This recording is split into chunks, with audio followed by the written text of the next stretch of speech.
kenapa kamu bawa semangka lagi? Loh. Habis ini nanti kan ada fun time. Aku ada live hack lagi, tapi kali ini pasti berhasil. Pasti berhasil ya? Tapi pakai semangka, tapi pasti berhasil. Tenang aja. Oke. Tapi sebelum kita mulai, Kita mau doa dulu ya. Mari Voltagers, kita mau berdoa. Tuhan, thank you Tuhan atas berkat-Mu hari ini. Kita bisa berkumpul bersama, kita mau ibadah bareng Tuhan. Sertai kami Roh Kudus, biarlah hari ini kita mendapatkan sesuatu dan bisa menjadi berguna untuk hidup kami selanjutnya. Thank you Tuhan. Dalam namamu kami telah berdoa dan mengucap syukur. Haleluya. Amin.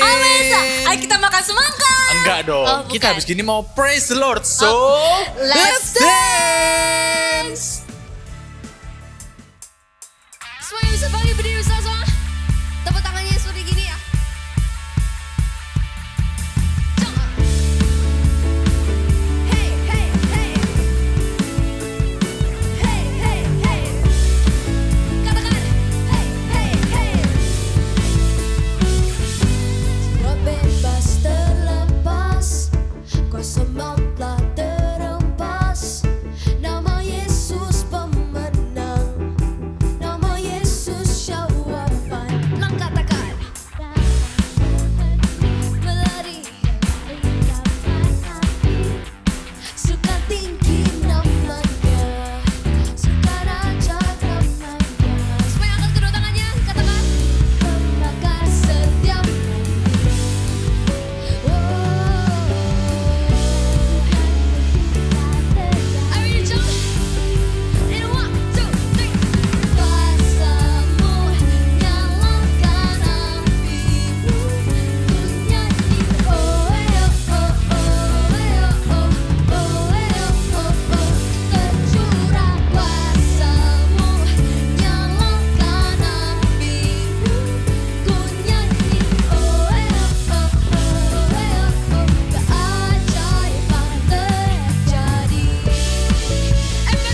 panggilan-Mu Tuhan. Dengan apa yang dapat kami berikan, kami penuhi amanat agung-Mu, menyelamatkan jiwa yang tersesat. Kami datang penuhi panggilan-Mu Tuhan. Dengan apa yang dapat kami berikan, kami penuhi amanat agung-Mu, melayani yang lelah dan berbeban. Urapi kami Tuhan dengan kuasa Roh Suci, berikan hati yang terbeban dan penuh kasih ilahi. Penuhi kami dengan kuasa dari tempat yang tertinggi, dan teguhkan semua kesaksian.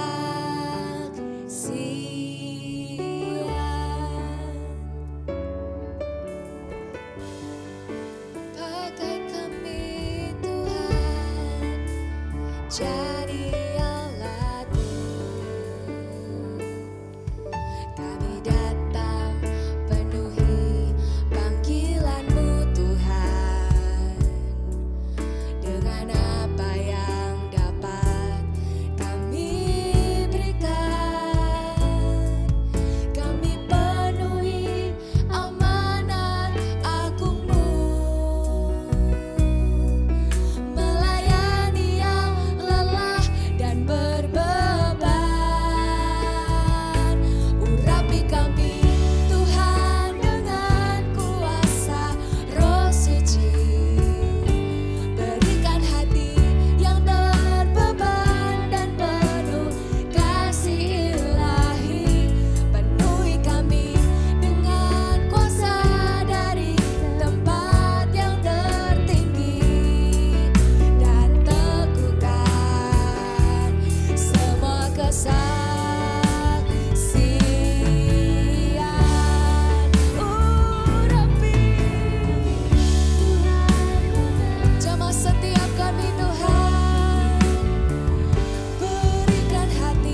Tidak ada seorang pun yang menganggap kami muda dan bahkan rendah karena kami muda Tuhan. Tapi oleh karena Roh-Mu ada di tengah-tengah kami, di hidup kami, itu yang membuat kami jadi impactful.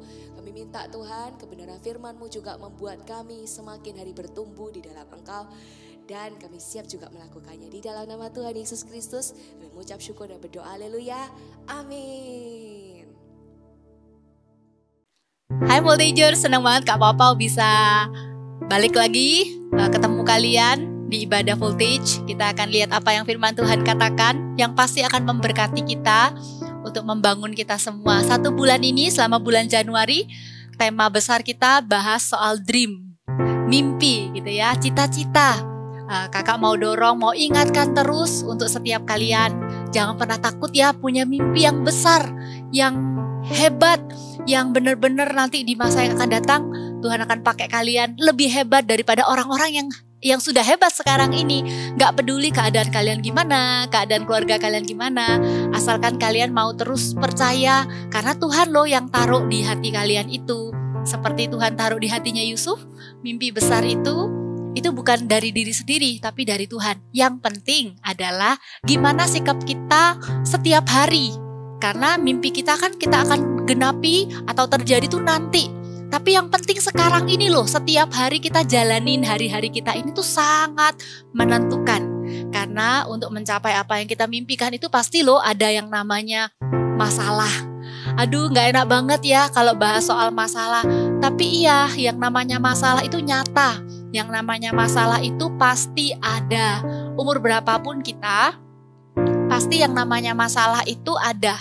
Baik waktu kita kecil, sekarang kita udah pra-remaja. Ntar kalau kita udah lebih dewasa, tetap juga akan ada masalah. Jadi jangan takut dengan masalah. Masalah itu bukan dari Tuhan. Tuhan gak pernah berjanji begini. Kalau kamu jadi anak Tuhan sungguh-sungguh, pasti hidupmu gak ada masalah. Tuhan gak pernah janji begitu. Tapi Tuhan berjanji akan selalu menyertai kita. Akan selalu bersama dengan kita menghadapi masalah-masalah itu. Jadi jangan takut. Bagian kita adalah mengenali sumbernya. Hari ini Kak Papa akan bagikan dari Alkitab. Bagaimana kita bisa kenal dulu penyebab masalah itu apa. Sumber masalahnya itu sebenarnya apa, sehingga kita bisa tahu cara menghadapinya bagaimana. Gitu ya, kita lihat sama-sama. Yang pertama, masalah itu bisa timbul karena kesalahan diri sendiri loh. Kalau misalnya masalah itu timbul karena kesalahan diri sendiri, maka yang kita bisa lakukan adalah kita sendiri yang membuang penyebabnya. Kita lihat dulu di Alkitab ya. Di kitab Yakobus 1 ayat 21, kakak tidak usah baca lengkap, kalimatnya kurang lebih begini. Buanglah segala apa yang kotor dan jahat. Artinya setiap kebiasaan buruk yang bisa mendatangkan masalah di kemudian hari di hidup kita itu bisa dibuang. Katakan sama-sama, buanglah segala yang kotor dan jahat. Segala yang kotor itu bukan ngomong kotoran ya, tapi sesuatu yang akan menghalangi kita mencapai apa yang menjadi mimpi kita itu. Misalnya contohnya, kebiasaan bohong. Kalau kita terbiasa dari sekarang, kita akan menuai masalah yang namanya gak dipercaya sama orang. Karena itu dari sekarang, jangan lakukan kesalahan yang sama. Karena kalau kita gak lawan sekarang, kita nggak buang sekarang, kebiasaan-kebiasaan kecil itu kelihatannya sepele, nggak terlalu banyak orang dirugikan. Itu bisa jadi sebuah karakter kalau waktu kita besar nanti, dan akan menghalangi kita, akan jadi sebuah masalah yang besar di kemudian hari. Contohnya lagi, kebiasaan suka menunda. Aduh, masih lama, nanti aja. Nanti kalau sudah deket waktunya baru dikerjakan. Lama-lama kita terbiasa jadi malas. Malas itu kelihatannya enggak kok, enggak merugikan siapa-siapa. Tapi tahukah kalian bahwa kemalasan itu adalah masalah terbesar seseorang? Orang enggak bisa sukses, orang enggak bisa berhasil sebenarnya bukan karena enggak ada kesempatan. Bukan karena orang salah kayak seperti pilih kasih. Oh, dia yang punya kelebihan, dia yang dipilih. Bukan. Tapi yang pertama-tama adalah karakter. Karena itu kalau misalnya kita merasa, iya ya aku ini masih males, ayo diberesin dari sekarang. Karena ada masalah-masalah yang muncul itu karena kesalahan diri kita sendiri. Caranya gimana? Ayo segera fix it. Buang itu. Latih diri kita untuk melawan.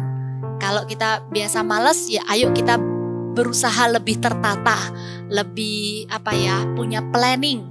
Walaupun tugasnya masih jauh-jauh hari, kita sudah planningkan akan selesaikan kapan dan tidak mepet-mepet waktunya. Itu yang pertama. Kemudian yang kedua, masalah datang dalam bentuk godaan. Jadi kalau yang pertama tuh karena kebiasaan buruk diri sendiri ya. Kalau yang kedua itu karena adanya temptation. Temptation itu bisa jadi sebuah masalah yang besar loh di hidup kita. Waktu di ceritanya Yusuf juga ngalamin. Masalahnya Yusuf itu bukan hanya dibuang, dijual sama saudara-saudaranya. Tapi masalah yang kemudian datang dalam kehidupan Yusuf itu datang dalam bentuk godaan. Kita lihat sama-sama di Kejadian 39. Ada seorang yang namanya istri Potifar itu menggoda Yusuf. Yusuf sudah bilang nggak mau. Bagaimana aku melakukan kejahatan yang besar ini dan berbuat dosa terhadap Allah? Yusuf udah jawab gitu. Tapi lihat di Kejadian 39 ayat 10, walaupun dari hari ke hari perempuan itu membujuk Yusuf, Yusuf tidak mendengarkan bujukannya itu untuk tidur di sisinya dan bersetubuh dengan dia. Perzinahan atau kejahatan zina, yaitu ada wanita yang menggoda Yusuf. Wanita ini sudah punya suami, gitu ya. Ini suatu yang keji di mata Tuhan. Tapi godaan ini itu firman Tuhan katakan datang setiap hari. What a man. Yusuf itu adalah orang yang selalu berani berkata enggak sama godaan. Karena kalau kita kalah dengan yang namanya godaan, maka kita akan trap into a bigger trouble. Kita bisa jatuh dalam masalah yang lebih besar. Godaan itu adalah masalah yang harus kita hadapi. Cara Yusuf hadapi gimana? Yaitu dengan lari. Kalau orang bilang ya, jangan lari dari masalah, jangan jadi cuek, matikan handphone, gak mau balas. Tapi khusus masalah yang satu ini, masalah yang datang dalam bentuk godaan, maka kita boleh lari. Artinya jauhi godaan itu. Sumber godaannya apa? Jauhi. Waktu kakak berdoa, Tuhan ingatkan kakak, Voltagers, hati-hati dengan dua godaan ini ya, terutama di masa-masa kalian masih sekolah online, sering ada di rumah, yaitu godaan untuk addiction and pornography. Pornografi, kecanduan dan pornografi. Kecanduan itu apa? Kecanduan itu ketika kamu tidak bisa berhenti melakukan sesuatu yang kamu suka. Memangnya salah, misalnya suka main game? Enggak. Boleh kok main game, as long as it is a pleasure. Itu adalah sesuatu yang menjadi sebuah hiburan.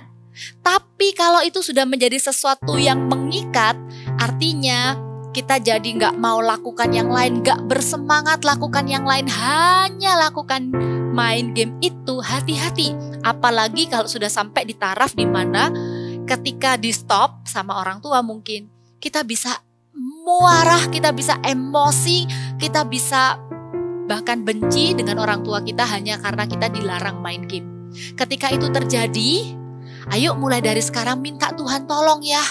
Tuhan, aku mau hidup dengan sehat.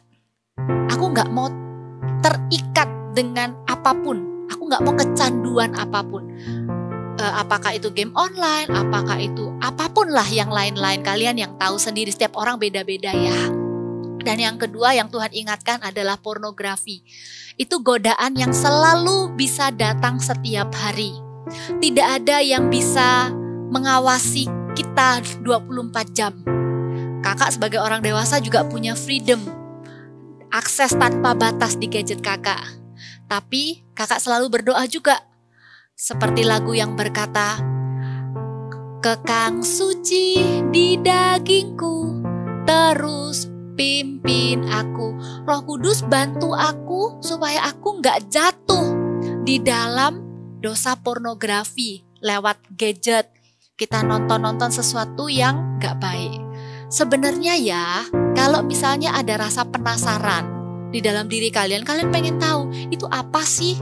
Orang dewasa itu apa sih? Itu artinya yang kalian butuhkan adalah sex education. Pornografi bukan jawabannya. Kakak dorong kalau kalian penasaran untuk hal-hal yang berbau seksual, datang kepada orang tua, atau kalau kalian malu, cari kakak rohani, sesama jenis yang bisa membantu kalian menjelaskan. Jangan cari jawabannya lewat film-film atau lewat gambar-gambar, lewat konten-konten yang ada di media sosial. Oke ya, jadi larilah dari sumber-sumber masalah itu supaya kita tidak terikat, tidak kecanduan dengan sesuatu, terutama dengan pornografi. Sedih loh, Kak Papa tuh pernah tahu ada orang yang berhasil, orang yang kelihatannya sukses gitu ya, bisa jadi seorang pemimpin gitu di perusahaan atau apa, pendidikannya juga tinggi, orangnya smart gitu ya, punya banyak teman, dikagumi banyak orang, ternyata punya secret life, punya darkness, punya kehidupan gelap yang orang lain tidak tahu. Satu hari itu akan seperti bom waktu. Itu akan jadi sesuatu yang berbau busuk, yang lama-lama gak bisa ditutupin lagi. Maka orang yang berhasil, yang sudah ada di puncak itu bisa jatuh begitu aja hanya karena dosa moral, dosa seksual. Dari sekarang yuk Voltagers, Tuhan akan memberi kalian kekuatan menghadapi masalah yang datang dalam bentuk godaan ini. Katakan amin.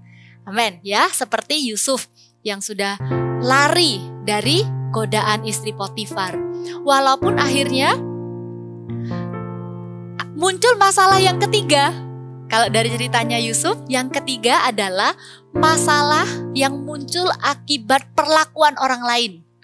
Kadangkala kita tuh udah bener ya, kita tuh udah jagain hidup kita kayak Yusuf, udah berani nolak sesuatu yang salah, tapi ternyata malah difitnah. Kalian tahu ya ceritanya, kalau Yusuf itu lari, terus istri Potifar itu memfitnah Yusuf dan berkata, ini orang ya malah mau buat jahat sama aku. Padahal yang jahat siapa? Dan suaminya, yaitu Potifar, percaya kepada istrinya. Akhirnya Potifar marah, kemudian memasukkan Yusuf ke dalam penjara. Penjara itu adalah tempat tahanan para raja. Dan dikatakan di sana Yusuf itu dipenjara padahal dia tidak salah.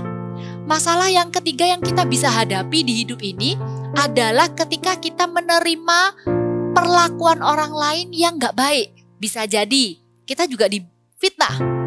Teman kita ngejelekin kita, ngomongin sesuatu yang salah, yang jelek tentang kita. Kita gak perlu balas. Kita gak perlu berusaha bela diri. Tenang aja, sama seperti Yusuf. Punya hati yang dijaga gitu. Kita tuh gak bisa loh mengatur orang itu mau jahat atau enggak sama kita. Tapi yang pasti kita tuh bisa mengatur hati kita ini. Kita bisa membuat keputusan apakah kita mau tetap punya hati yang baik atau hati kita jadi ikut jahat. Kita pengen bales apa yang orang lain lakukan kepada kita. Waktu Yusuf difitnah sama istri Potifar, Yusuf itu tidak punya yang namanya mental korban. Yusuf gak nyalahkan siapa-siapa. Yusuf di dalam penjara itu gak cuman diem, duduk dengan wajah sedih, kasihan ya aku tuh padahal udah berusaha lakukan yang benar tapi kok ternyata kayak gini hasilnya. Bahkan Yusuf gak pernah menyalahkan Tuhan juga. Jangan sampai ya kita salahkan Tuhan. Tuhan, aku nih udah pelayanan kok malah ada masalah. Tuhan, aku tuh udah ndak bales waktu temanku gini kok malah aku yang dapat masalah. Tetaplah tenang. Tetaplah jaga supaya hati kita ini adalah hati yang baik dan berkenan di hadapan Tuhan. Kejadian 39 ayat 21 berkata, tetapi Tuhan menyertai Yusuf dan melimpahkan kasih setianya kepadanya dan membuat Yusuf kesayangan bagi kepala penjara itu. Di dalam penjara pun Yusuf tetap merupakan orang yang baik. Hatinya tidak jadi jahat hanya karena orang buat jahat sama dia. Di dalam penjara Yusuf juga memperhatikan sesama teman yang ada di penjara itu. Yusuf gak egois. Yusuf gak cuma mikirin diri sendiri. Kemudian Yusuf gak menyesali kenapa aku nih udah bener tapi kok aku malah dihukum padahal aku nggak salah. Normalnya pasti ada rasa tidak puas, rasanya pengen membela diri. Tapi ada waktunya di mana Tuhan akan memampukan kita itu untuk tetap tenang. Seperti itu yang Yusuf lakukan. Yusuf bisa berbuat baik justru kepada orang lain. Kalau kalian lihat nanti baca ya ayat-ayat di bawahnya itu sangat menarik. Yusuf itu bisa menemukan kalau temennya itu wajahnya muram. Bayangin ya, bisa perhatian sama orang lain. Hari ini kok wajahnya agak muram ya, padahal dia sendiri punya masalah. Tapi dia bisa perhatian sama orang lain. Dia tanya tuh sama temennya, kamu hari ini wajahnya kok muram? Terus temennya cerita tentang mimpinya. Singkat cerita, Yusuf membantu temannya itu mengartikan mimpinya. Akhirnya temennya itu beneran bisa keluar dari penjara itu. Waktu itu Yusuf itu sempat bilang, tolong ya bilang sama raja, kalau aku ada di sini, aku tidak bersalah. Tapi sedihnya temannya yang sudah dikembalikan ke posisinya, kembali ke istana, karena terlalu senang dengan pekerjaannya kembali, temannya ini jadi lupa sama Yusuf. Tidak tanggung-tanggung, Alkitab catat 2 tahun Yusuf itu dilupakan. Tapi lihat, Yusuf tidak jadi pahit hati, tidak jadi kecewa dan marah. Yusuf tetap menjaga hatinya baik. Tahu dari mana?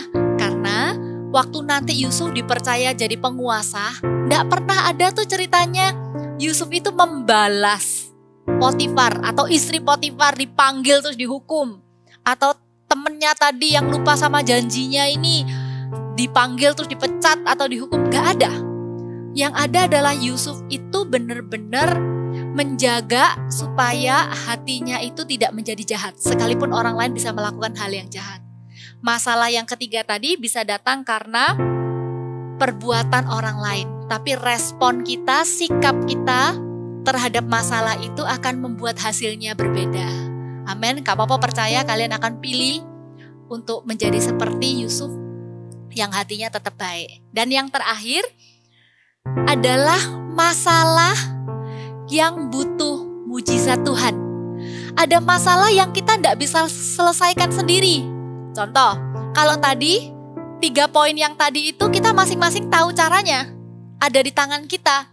Masalah yang datang karena kesalahan diri sendiri, ya udah ayo kita berjuang. Perbaiki kebiasaan buruk, buang. Masalah yang datang karena godaan, kita bisa lari. Kita bisa menghindar. Masalah yang datang karena perlakuan orang lain, kita bisa tetap berusaha jaga hati untuk tidak membalas. Tapi masalah yang keempat itu adalah masalah yang memang hanya Tuhan yang bisa menolong. Contohnya, ada keluarga kita yang sakit, sudah dibawa ke dokter, tapi juga belum ada kesembuhan. Kalau masalah seperti itu sepertinya memang hanya Tuhan yang bisa menolong. Satu lagi, mengubah hati orang. Ada orang teman kita salah paham sama kita udah berusaha baik, kita udah nggak bales dia punya kesalahan, kita udah menabur kebaikan, tapi belum berubah. Maka itu adalah bagian dari masalah yang keempat yang adalah masalah yang butuh mujizat Tuhan. Yusuf juga ngalami hal yang sama. Menjadi kesayangan kepala penjara gak membuat Yusuf bisa keluar dari penjara. Berbuat baik sama temannya sesama tawanan juga gak membuat Yusuf bisa keluar dari penjara. Itu juga salah satu pelajaran ya, untuk kita gak pernah mengandalkan manusia. Tapi percayalah hanya kepada Tuhan aja. Waktu Yusuf juga ada sampai di posisi itu, can you imagine? Udah jadi Yusuf yang udah do the best, tapi tetap gak bisa keluar dari penjara. Karena apa? Penjaranya Yusuf itu penjaranya raja. Jadi cuman raja yang boleh mengeluarkan orang itu. Padahal apa raja tahu ada Yusuf di sana? Enggak, yang naruh Yusuf di penjara itu adalah Potifar. Jadi kalau secara logika manusia, tidak mungkin Yusuf bisa keluar dari penjara. Itu adalah masalah yang butuh mujizat Tuhan. Dan benar, akhirnya yang bisa membuat Yusuf keluar dari penjara adalah karena Tuhan menolong Yusuf mengartikan mimpi Firaun. Kalian udah tahu ya cerita ini. Bukan hanya berhenti sampai mengartikan mimpi. Bisa jadi Kalau cuma mengartikan mimpi, oke, thank you untuk kamu udah ngartikan ya. Kamu boleh kembali lagi ke penjara. Oh no. Tapi Yusuf itu bukan hanya mengartikan mimpi, tapi Yusuf itu punya hikmat. Katakan sama-sama hikmat. Alkitab katakan, ini yang ngomong adalah Firaun sendiri. Di Kejadian 41 ayat yang ke-38. Firaun berkata begini, lalu berkatalah Firaun kepada para pegawainya, mungkinkah kita mendapat orang seperti ini, seorang yang penuh roh Allah. Itu yang membedakan, Yusuf adalah orang yang penuh roh Allah. Sehingga apa yang Yusuf katakan itu penuh dengan hikmat. Yusuf tahu apa yang harus dilakukan. Yusuf bisa memberi saran kepada orang yang paling penting di Mesir, yaitu Firaun. Akhirnya itu yang membuat Yusuf keluar dari penjara, bukan hanya keluar tapi menjadi orang nomor 2 di Mesir. Tuhan bisa mengubah masalah menjadi sebuah kesempatan, membawa terobosan dalam kehidupan setiap kita. Semuanya tergantung hati kita meresponinya. Maukah kita menjadi orang yang percaya kepada Allah dengan segenap hati? Dalam masalah apapun yang kita hadapi, jangan buru-buru menyerah. Come on Voltagers, masalah itu tidak akan menghentikan rencana Tuhan yang besar untuk hidup kita. Masalah kita itu tidak lebih besar daripada Tuhan yang kita punya. Hidup dengan pengharapan seperti ini setiap hari. Percayalah kepada Allah dengan segenap hati. Kalau hari ini kita masih ada di dalam masalah ya, jangan lihat masalahnya yuk, lihat Tuhan. Amin. Minta Roh Kudus bantu kita untuk mengatasi. Yang pertama tadi, Roh Kudus bantu kita untuk membuang kebiasaan buruk supaya nggak jadi masalah di kemudian hari. Yang kedua, minta Roh Kudus bantu kita berkata enggak sama temptation, karena kita nggak mau jadi orang yang terikat. Yang ketiga, minta Roh Kudus bantu kita untuk menjaga hati kita supaya kita nggak jadi pahit dengan orang lain, nggak menjadi kecewa dengan orang lain, ataupun kecewa dengan Tuhan. Yang keempat, minta Roh Kudus menolong kita untuk terus punya iman percaya. Karena ada hal-hal tertentu yang jadi masalah buat kita, bukan dengan kekuatan kita, tapi butuh mujizat dari Tuhan. Amin. Kita sama-sama nyanyi yuk sebuah lagu. Ada lagu yang bilang begini. Dalam segala perkara Tuhan punya rencana, ingat selalu ya, yang lebih besar dari semua yang kupikirkan.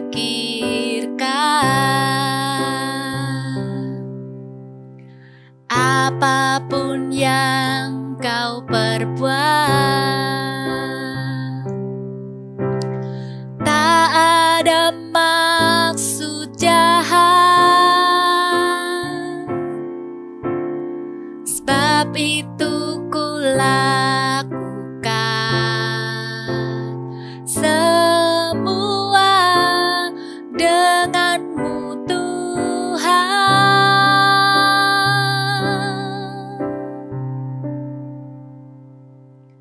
Ku tak akan menyerah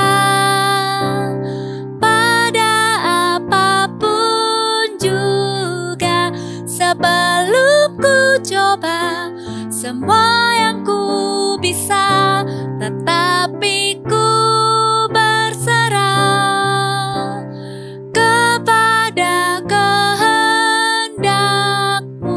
Hatiku percaya Tuhan punya rencana.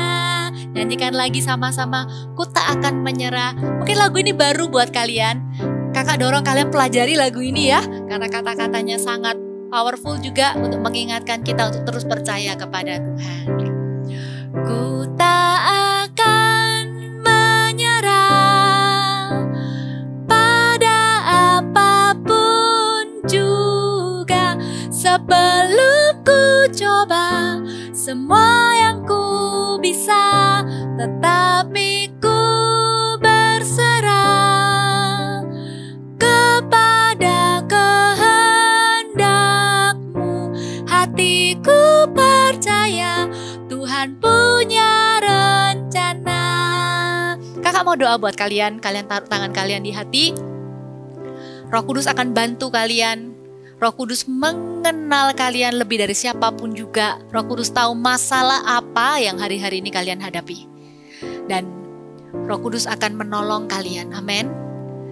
Kita tutup mata sama-sama. Kalian bawa ya setiap apa yang menjadi permasalahan kalian di hadapan Tuhan. Tuhan, saat ini hambamu berdoa untuk setiap teman-teman Voltage. Kadangkala mereka merasa mereka sendiri, gak ada yang mengerti mereka. Tapi satu hal yang hambamu tahu, Roh Kudus, Engkau adalah sahabat yang sejati. Engkau adalah penolong dalam kelemahan kami. Kami berdoa saat ini untuk teman-teman Voltage.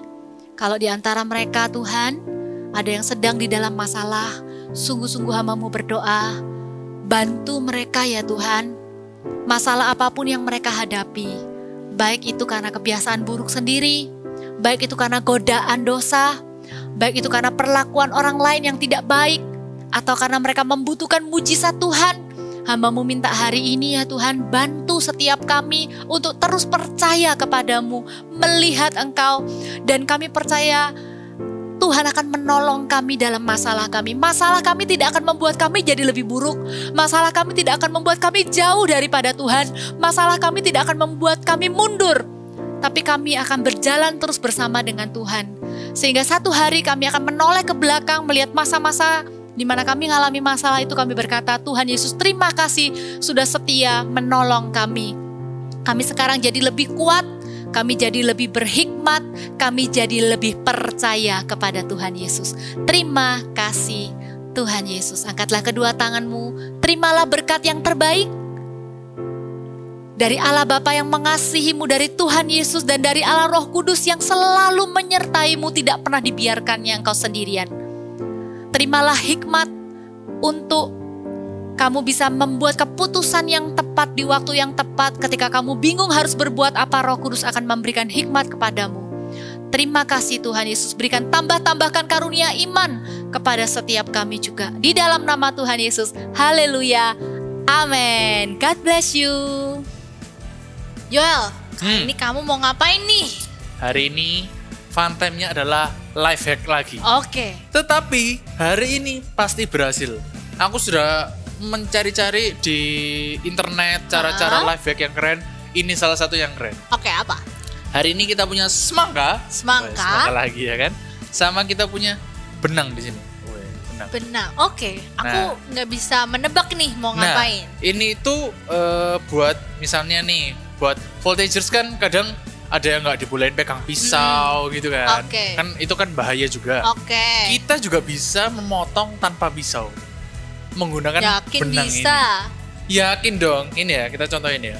Set, ya kan? Ini benang, kita tarik gini. Lalu kita coba ya. Oke. Set.